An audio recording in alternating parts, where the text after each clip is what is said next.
Assalamualaikum warahmatullahi wabarakatuh. Selamat pagi anak-anakku sekalian. Semoga kita senantiasa diberikan perlindungan dan kesehatan oleh Allah Subhanahu wa taala, serta diberikan bimbingan untuk mencapai jalan yang lurus yang diridhoi Allah Subhanahu wa taala.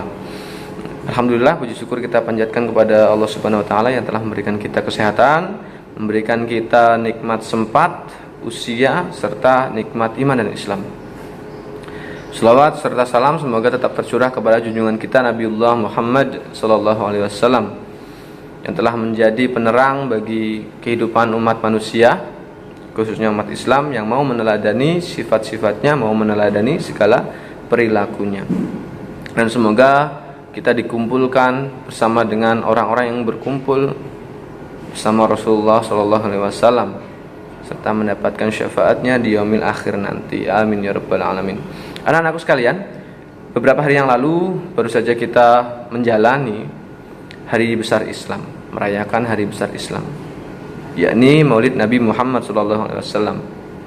Pada tanggal tersebut, 12 Rabiul Awal, Nabi Muhammad SAW dilahirkan ke dunia ini di Mekah. Pada saat itu kita sangat ikonik, peristiwa yang sangat ikonik. Kenapa? Karena pada saat itu Mekah itu sedang diserang oleh tentara yang berkendara menggunakan kendaraan gajah, makanya disebut tahun gajah ya, yang dipimpin oleh Abraha. Namun Allah Subhanahu wa taala memiliki kehendak yang luar biasa. Allah Subhanahu wa taala memusnahkan, menghancurkan tentara Abraha ini dengan tentara Allah Subhanahu wa taala. Allah mengirimkan burung ababil ya, yang dalam riwayat membawa batu dari neraka. Nah, beberapa penafsir menafsirkan ini membawa penyakit ya, membawa penyakit nyamuk-nyamuk yang membawa penyakit yang akhirnya mematikan tentara Abraha. Wallahu a'lam bishawab. Nah, anak-anakku sekalian, oleh karena itu pada pembahasan kali ini patut kita menyimak bagaimana karakter Rasulullah SAW, bagaimana perilaku Rasulullah SAW yang semestinya kita teladani. Nah, anak-anakku sekalian, di zaman modern serta di kehidupan yang sangat maju teknologinya ini, kita dimudahkan dengan berbagai macam perkembangan teknologi. Kehidupan konvensional yang dulu kita lakukan sekarang berubah menjadi kehidupan yang sangat ringkas dan sangat mudah untuk kita jalani. Karena memang teknologi itu diciptakan oleh manusia adalah untuk memudahkan. Namun ada kelompok yang memudahkan untuk berbuat buruk, kejahatan serta kemaksiatan.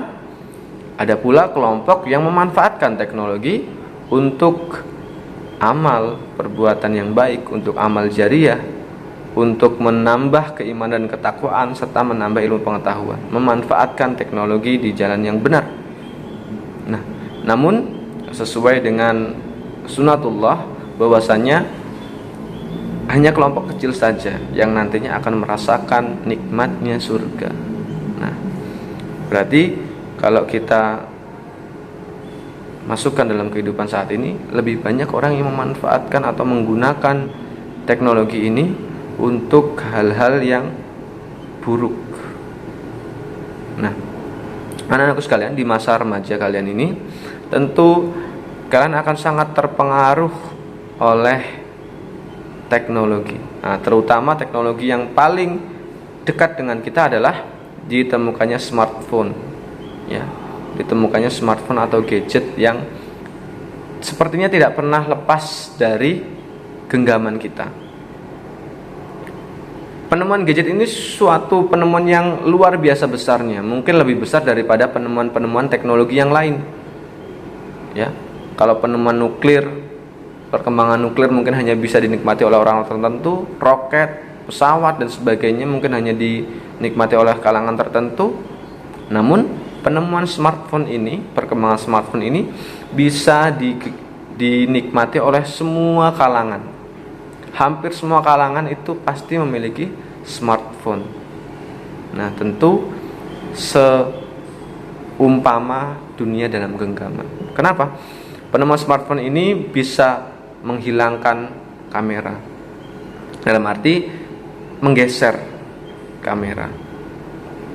Ditemukannya smartphone ini bisa juga menggantikan komputer, bisa menggantikan telepon yang masih manual, bisa menggantikan televisi, bahkan bisa menggantikan orang tua atau bisa menggantikan guru dan teladan.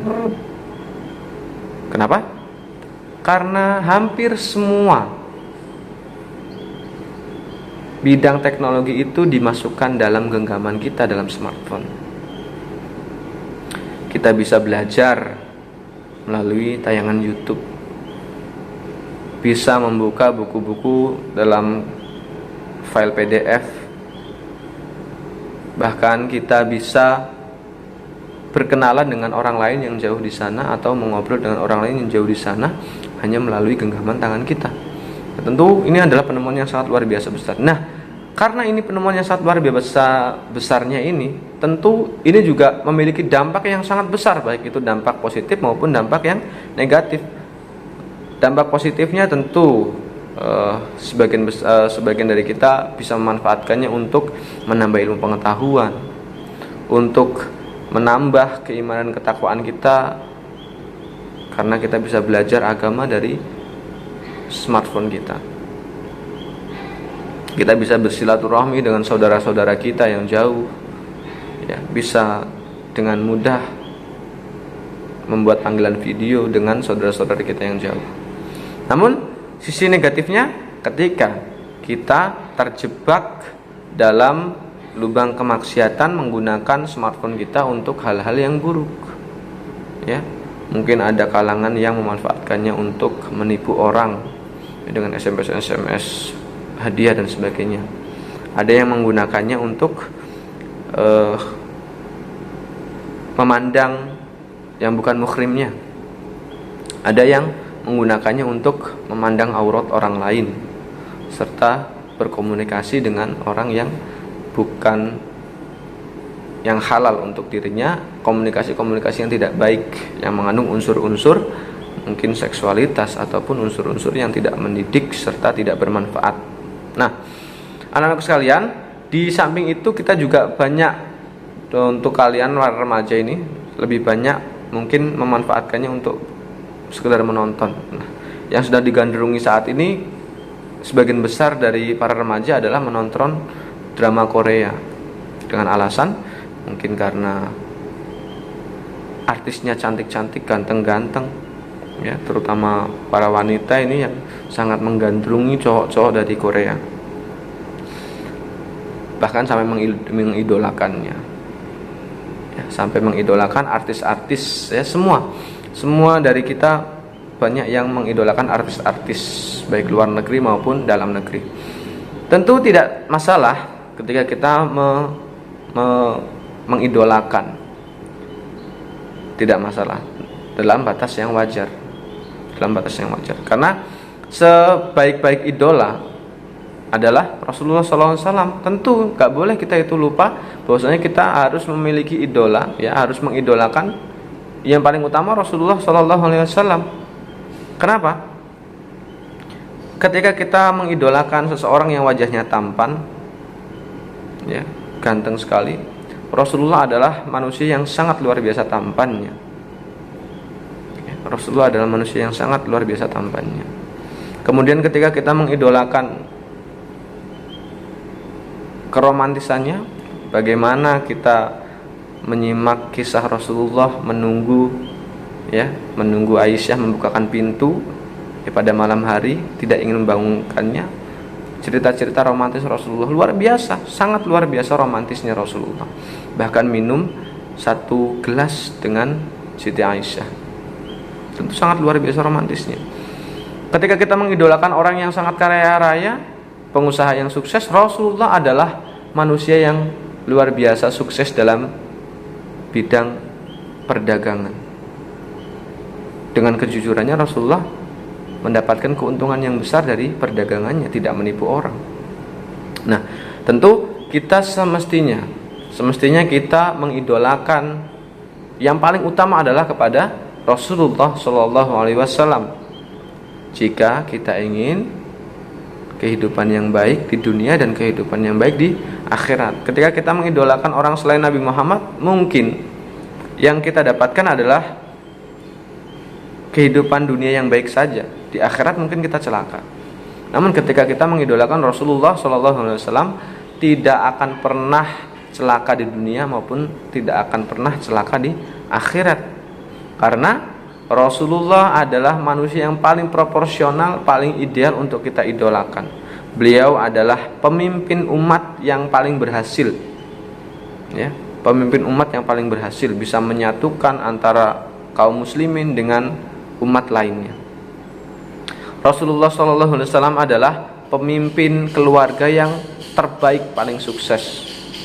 Bagaimana bisa mendidik anak, bagaimana Rasulullah dapat mendidik istri-istrinya. Kemudian Rasulullah adalah pedagang yang paling sukses, pengusaha yang paling sukses. Dengan kejujurannya, tanpa menipu orang, Rasulullah bisa mendapatkan keuntungan yang besar dalam perdagangannya. Dalam peperangan, Rasulullah adalah pemimpin yang paling hebat. Ya, dalam setiap peperangan Rasulullah mengalami kemenangan, hanya sebagian kecil mengalami kekalahan. Luar biasa. Rasulullah tidak memiliki Instagram, tidak memiliki Facebook, tidak memiliki Twitter, tidak memiliki WhatsApp, tidak memiliki channel YouTube dan sebagainya. Tapi pengikutnya luar biasa besarnya seluruh dunia ini. Bahkan janji Allah sampai hari kiamat nanti akan selalu ada pengikut Nabi Muhammad SAW. Kurang terkenal apa Nabi Muhammad? Kenapa kita tidak mengidolakan dan meneladaninya? Nah, tentu jangan sampai salah kita meneladani seseorang, karena sesuai dengan hadis Rasulullah SAW, nanti kita akan dikumpulkan bersama orang-orang yang kita cintai. Bagaimana kalau kita mencintai artis-artis Korea yang di sana mungkin banyak sekali artis-artis tersebut melakukan kemaksiatan, mencium lawan jenisnya yang bukan mahramnya, bersentuhan tangan, berpelukan dan sebagainya. Ya, kita ingin dikumpulkan dengan orang-orang seperti itu. Saya rasa kita semua bisa mempertanyakannya kepada diri kita masing-masing. Nah, apa saja yang perlu kita teladani dari Rasulullah SAW? Nah, yang paling utama ada 4 sifat yang dimiliki oleh Rasulullah SAW. Ya, sebagaimana sifat wajib yang harus dimiliki oleh seorang Rasul. Yang pertama adalah sidik. Apa itu artinya sidik? Ya, jujur atau benar. Jujur dalam perkataan, benar dalam perkataan, dalam perbuatan dan dalam hati kita. Hati kita mengimani bahwasanya Allah Subhanahu wa taala adalah Tuhan kita, sesembahan kita, maka ucapannya la ilaha illallah.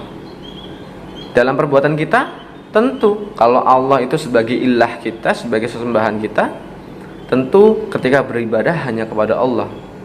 Yang kita patuhi hanya Allah Subhanahu wa taala. Ketika Allah memerintahkan untuk dikerjakan, kita kerjakan. Tapi ketika Allah melarang untuk dikerjakan, kita tinggalkan. Nah, itulah bentuk jujur atau sidik kita untuk mencontoh sifat sidik Rasulullah SAW itu kepada Allah. Kepada manusia tentu, ya, dalam berkata sesuai dengan faktanya, dalam perbuatan juga sesuai dengan apa yang menjadi kebenaran. Kemudian yang kedua, amanah atau sifat menyampaikan. Ketika kita diberikan amanah oleh Allah Subhanahu wa taala, ya, setiap nafas kita, nyawa kita ini amanah dari Allah Subhanahu wa taala. Ketika Allah Subhanahu wa taala meniupkan ruh kepada janin, itu kita sudah dijanji oleh Allah Subhanahu wa taala untuk menjadi manusia yang beriman hanya kepada Allah, kepada Rasulnya. Ini amanah. Kemudian kita dilahirkan.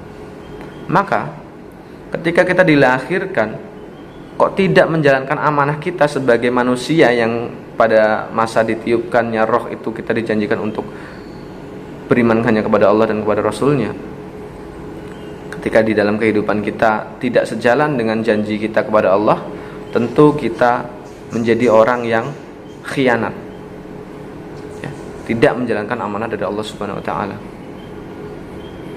Kemudian ketika mendapatkan titipan dari saudara-saudara kita, termasuk ketika kita diamanahkan oleh orang tua kita untuk sekolah, menuntut ilmu, itu amanah dari orang tua kita.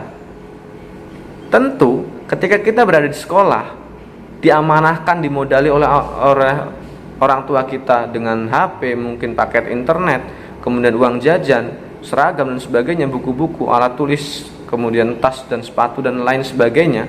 Itu semua amanah dari orang tua kita untuk kita belajar lebih giat lagi, untuk kita menuntut ilmu. Itu amanah dari orang tua kita. Kalau kita malas-malasan belajar, kalau kita tidak sungguh-sungguh dalam belajar, tentu kita menjadi orang yang khianat, orang yang tidak menjalankan amanah dari orang tua kita. Celaka kita, durhaka kita kepada orang tua kita. Nah, maka wajib kita menjalankan amanah dari orang tua kita, amanah dari Allah Subhanahu wa taala dan Rasulnya. Dan yang ketiga, tabligh atau menyampaikan. Kata Rasulullah, balighu anni walau ayah, sampaikanlah dariku walaupun cuma satu ayat. Artinya apa? Ketika kita dididik oleh orang tua kita, dididik di sekolahan oleh guru-guru kita, amanah. Selain kita melaksanakan amanah itu, kita harus menyampaikan apa yang kita pelajari. Bagaimana cara menyampaikannya? Tidak harus kemudian kita mengajarkannya. Itu bisa ketika kita mengajarkannya kepada orang yang tidak tahu. Tapi tidak hanya itu, tapi kita jalankan apa yang kita sudah pelajari. Di sekolahan kita diajarkan untuk berperilaku jujur, berperilaku tanggung jawab, disiplin, kita amalkan. Jangan hanya kita sampaikan bahwasanya disiplin itu baik, jujur itu baik, tapi kita amalkan, kita kerjakan. Itulah bentuk tabligh atau menyampaikan apa yang kita ketahui. Ya, itu salah satu contoh kita meniru atau meneladani sifat Rasulullah SAW. Karena Rasulullah itu selain menyampaikan ayat dari Allah Subhanahu wa taala, beliau juga menyampaikan berupa tindak tanduk atau perilaku Rasulullah itu menjadi tauladan. Ya. Allah itu menyebut bahwasanya Rasulullah itu sifatnya ya Al-Qur'an. Perilakunya ya Al-Qur'an. Berarti tidak hanya Rasul itu menyampaikan wahyu dari Allah, tapi cara penyampaiannya tidak hanya melalui lisannya, tapi melalui tindak tanduknya, melalui perilakunya. Itulah seperti itu kita ketika mencontoh bagaimana kita tabligh, sifat tabligh kita menyampaikan apa yang kita ketahui. Ya, misalkan kita tahu bahwasanya membuang sampah itu harus pada tempatnya, kita amalkan, kita kerjakan. Itu bentuk tabligh kita. Ya, bentuk tabligh kita seperti itu. Bagaimana kita harus bertanggung jawab? Tanggung jawab itu seperti apa secara teori? Kita laksanakan tanggung jawab ketika kita diberikan amanah.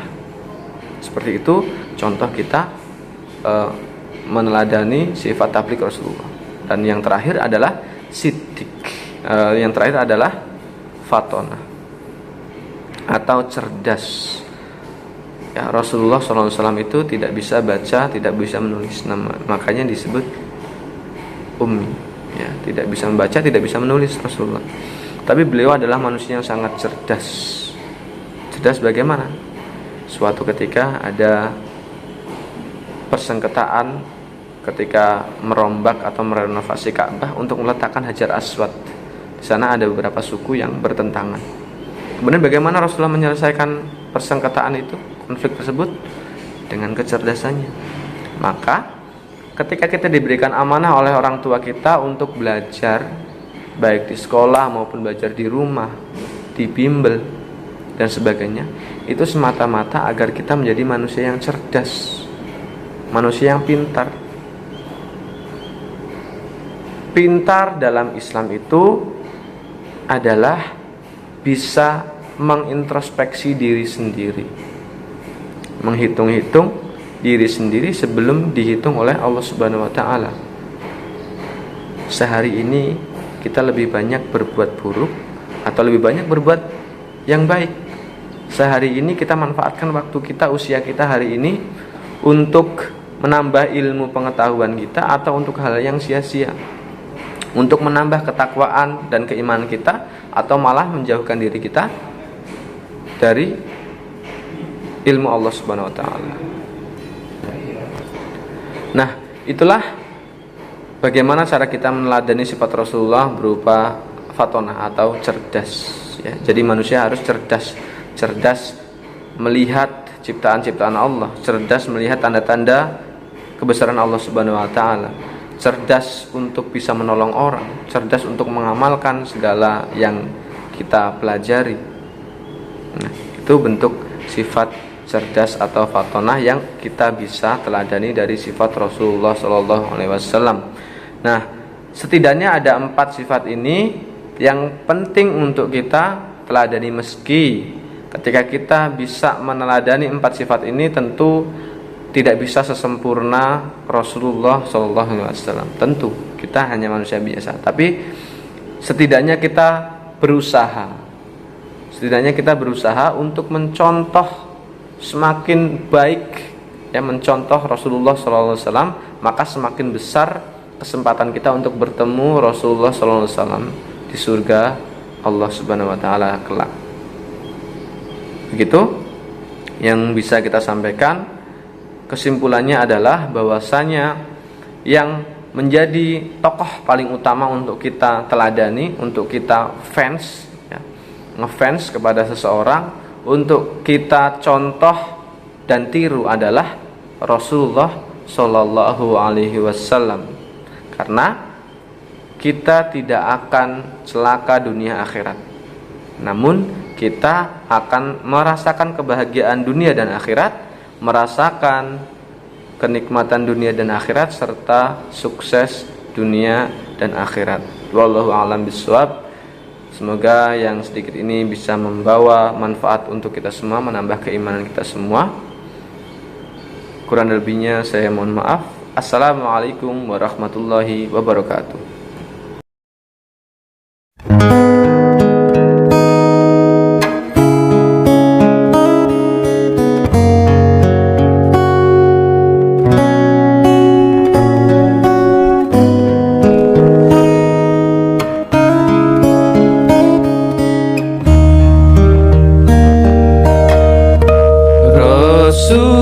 Rasulullah, dalam mengenangmu kami susuri lembaran sirahmu, pahit ketir perjuanganmu, membawa cahaya kebenaran.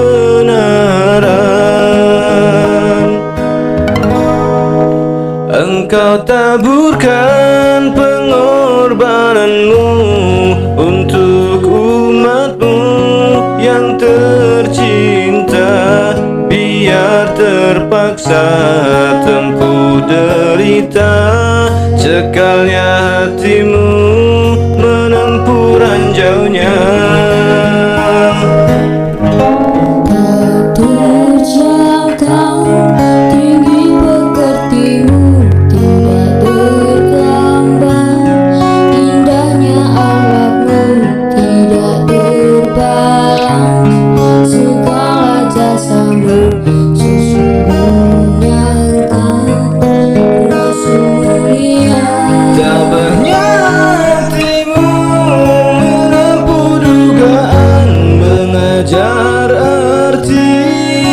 Kesabaran menjulang panji, kemenangan terukir namamu di dalam Al-Quran.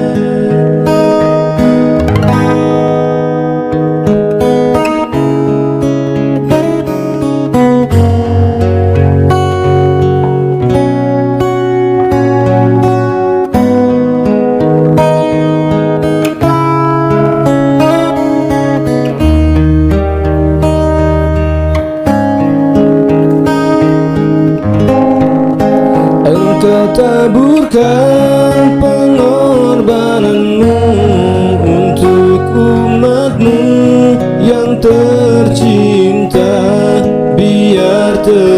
terpaksa tempuh derita, cekalnya hatimu menempuh ranjaunya. Tak terjangkau tinggi pekertimu, tidak tergambar indahnya akhlakmu, tidak terbalas segala jasamu. Sesungguhnya engkau Rasul mulia.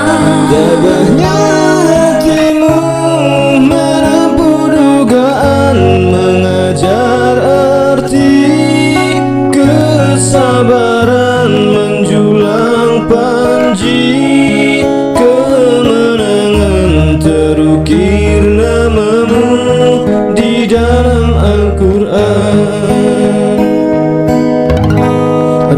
Rasulullah, kami umatmu, walau tak pernah melihat wajahmu, kami juga mengingatimu, dan kami juga mengamal sunnahmu. Kami sambung perjuanganmu, walau kita tak pernah bersua, tapi kami tak pernah kecewa. Allah dan Rasul sebagai pembela